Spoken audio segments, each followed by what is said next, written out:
요한복음 9장 1절로 7절입니다. 예수께서 길을 가실 때에 날 때부터 맹인된 사람을 보신지라.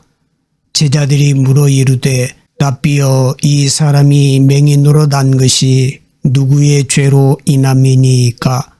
자기니이까 그의 부모니이까? 예수께서 대답하시되 이 사람이나 그 부모의 죄로 인한 것이 아니라 그에게서 하나님이 하시는 일을 나타내고자 하심이라. 때가 아직 낮음에 나를 보내신 이의 일을 우리가 하여야 하리라. 밤이 오리니 그때는 아무도 일할 수 없느니라. 내가 세상에 있는 동안에는 세상의 빛이로라. 이 말씀을 하시고 땅에 침을 뱉어 진흙을 이겨 그의 눈에 바르시고 이르시되 실로암 못에 가서 씻으라 하시니, 실로암은 번역하면 보냄을 받았다는 뜻이라. 이에 가서 씻고 밝은 눈으로 왔더라. 아멘. 오늘 이야기는 나면서부터 소경된 사람을 본 제자들의 질문으로부터 시작됩니다. 제자들이 예수님께 이렇게 질문하지요. 2절에 제자들이 물어 이르되 랍비여, 이 사람이 맹인으로 난 것이 누구의 죄로 인함이니이까? 자기니이까 그의 부모니이까? 당시 유대인들은 나면서부터 소경같이 불행한 일을 만난 사람을 그렇게 해석했다고 하는 것이지요. 그 사람이 죄를 지어서 그렇든지 아니면 부모가 죄를 지어서 그렇다는 해석을 한 것입니다. 인생의 불행이 하나님께 지은 우리의 죄 때문이라는 해석이지요. 그런데 사실 우리들도 그렇지 않습니까?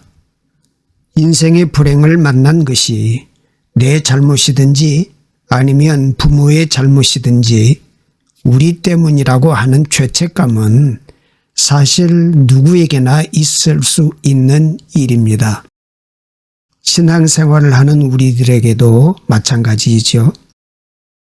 그런데 예수님은 이런 말씀을 하시지요. 3절에 예수께서 대답하시되 이 사람이나 그 부모의 죄로 인한 것이 아니라 그에게서 하나님이 하시는 일을 나타내고자 하심이라. 이렇게 말씀하시죠.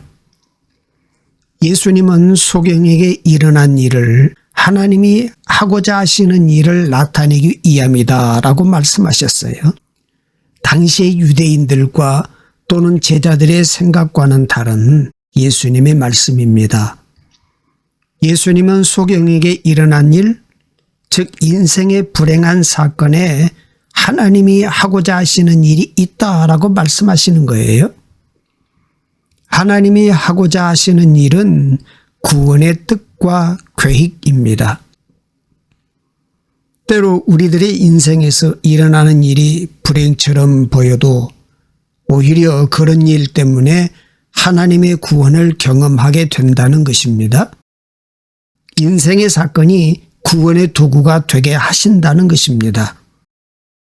이런 말씀을 해 주시니 인생의 사건들이 다시 보이게 됩니다.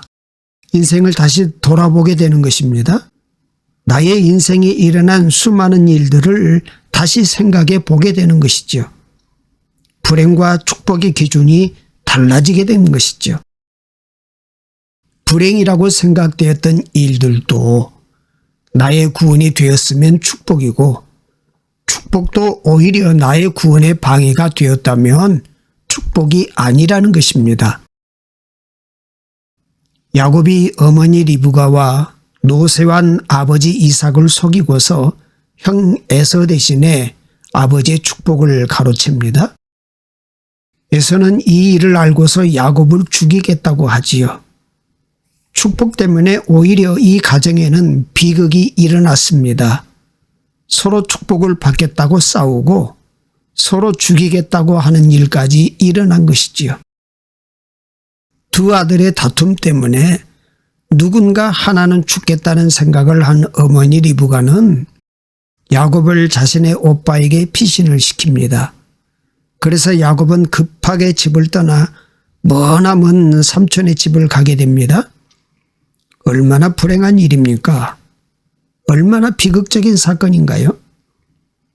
아브라함의 가문에 왜 이런 일이 계속됩니까?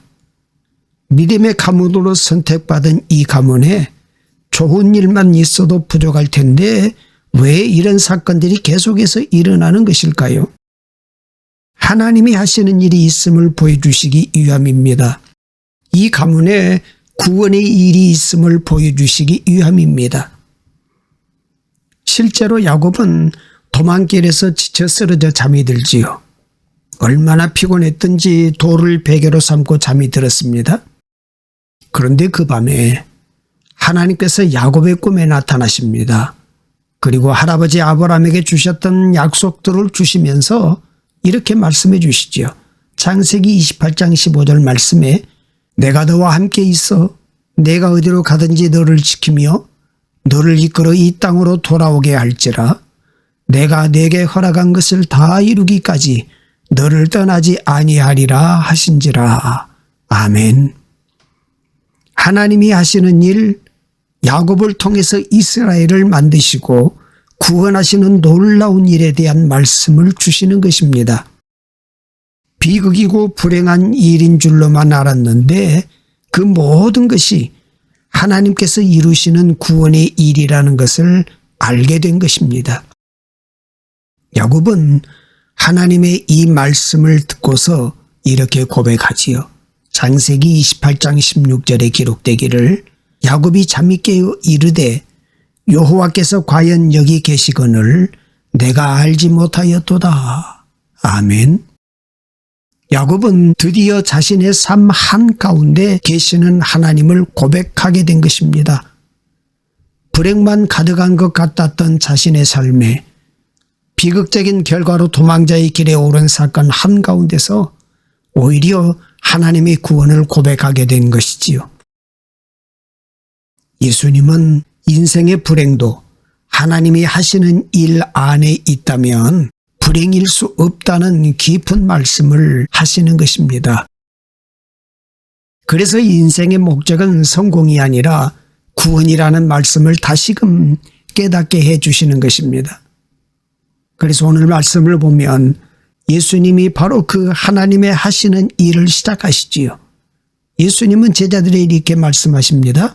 4절에 때가 아직 낮음에 나를 보내신 이의 일을 우리가 하여야 하리라. 밤이 오리니 그때는 아무도 일할 수 없느니라. 아멘. 예수님은 제자들에게 낮에 일을 하자고 하십니다. 보내신 이의 일을 하자고 하십니다. 낮의 일, 보내신 이의 일은 구원의 일입니다.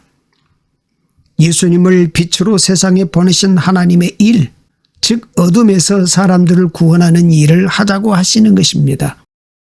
그리고 예수님은 바로 그 일을 하시지요.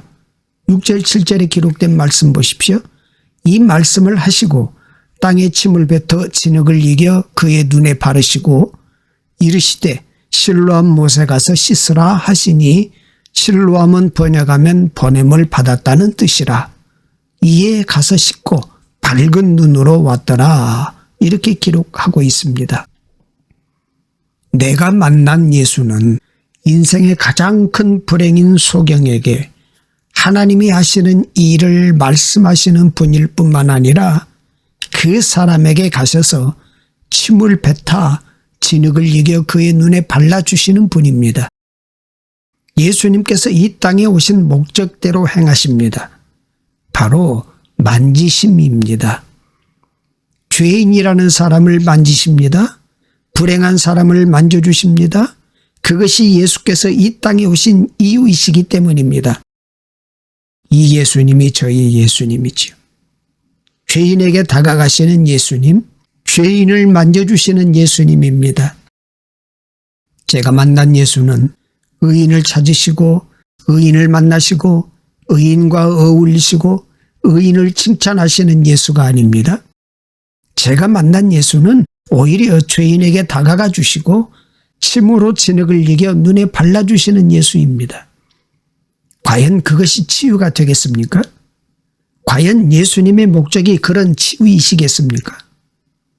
이 말씀에서 예수님의 만지심을 묵상합니다. 넘어졌던 나를, 쓰러져 있는 나를 만져주시는 주님의 만지심을 묵상합니다. 그 예수가 나를 구원하신 예수입니다. 여러분은 어떤 예수를 만나셨나요?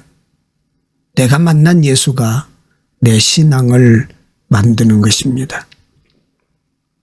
구원파가 잘못된 것은 알겠는데 어떻게 분명하게 당신들이 잘못된 것이라고 말해줄 수 있을까요? 구원파는 우리의 구원이 몇 월 며칠에 일어났느냐고 묻습니다. 그걸 정확히 모르면 구원받은 것이 아니라고 말합니다.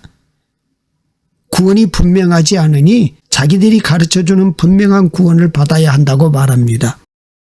그렇게 이미 교회를 다니고 있는 신자들의 구원을 흔들지요.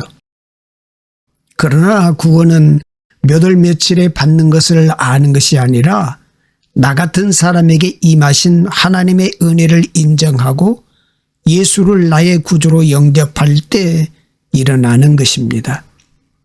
그럼에도 구원파는 이미 구원을 받은 신자들에게 접근해서 당신의 구원이 진짜냐고 물어요. 오늘 말씀을 보십시오. 우리 예수님은 어떤 분이십니까?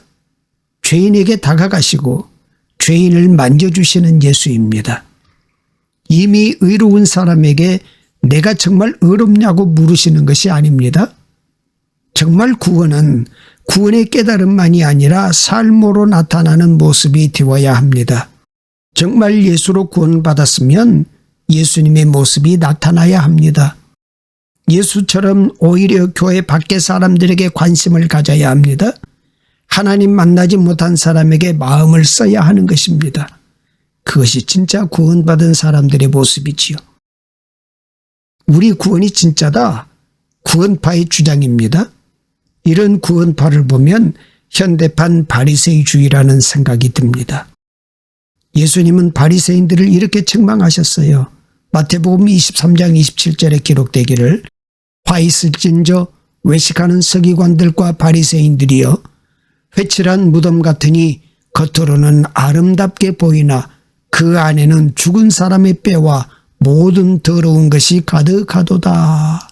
이렇게 기록했습니다. 하루에 3번씩 기도하고 일주일에 한 번 금식하는 바리새인들에게 예수님은 왜 이렇게 말씀하셨습니까? 바리새인들은 율법을 가지고 옳은지 그른지를 예수님과 따지려고 합니다. 예수님이 틀렸다고 합니다.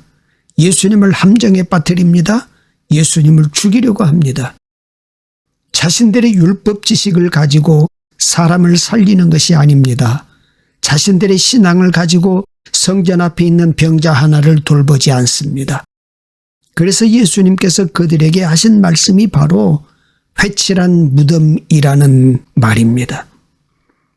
무덤이라 속은 썩어 있는데 겉은 회를 칠해서 하얗게 보인다는 것입니다. 자기들이 옳다는 의로움으로 무엇을 하고 있습니까? 예수님을 방해하고 있습니다. 내가 만난 예수가 나의 신앙을 만듭니다.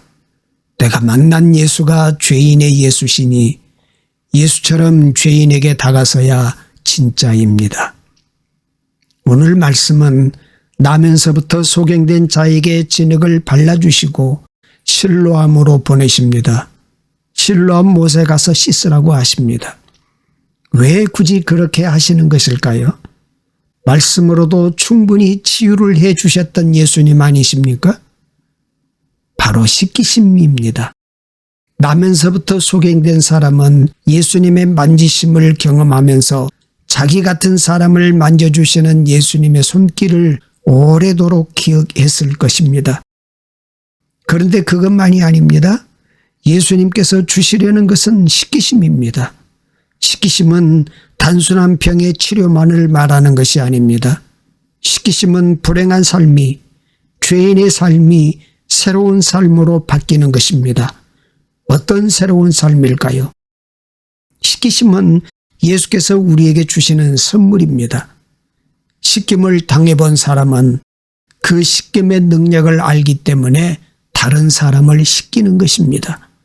시키는 예수를 만난 사람은 시키는 삶을 살아가려고 하는 것입니다. 내가 만난 예수가 나의 신앙을 만드는 것입니다. 기도합니다. 은혜로우신 아버지 하나님, 새날 새 아침을 창조해 주시고 생명의 은총을 베풀어 주신 사랑의 하나님을 찬송하고 경배합니다. 우리의 삶의 모든 순간이 주님께 드리는 예배가 되게 하옵소서. 내가 만난 예수가 나의 신앙을 만든다는 말씀을 되새기며 삶으로 입술로 주님의 빛을 비추게 하옵소서. 넓은 마음을 주셔서 모든 사람을 만날 때 능히 품을 수 있도록 해주셔서 평강을 누리게 하여 주시옵소서. 주님의 날개 아래 품으사 우리의 장막에 주님의 평강이 가득하게 하셔서 찬송소리, 기도소리, 웃음소리, 희락의 소리가 충만하여 이웃으로 넘쳐 흐르게 하옵소서. 예수님의 이름으로 기도드립니다. 아멘.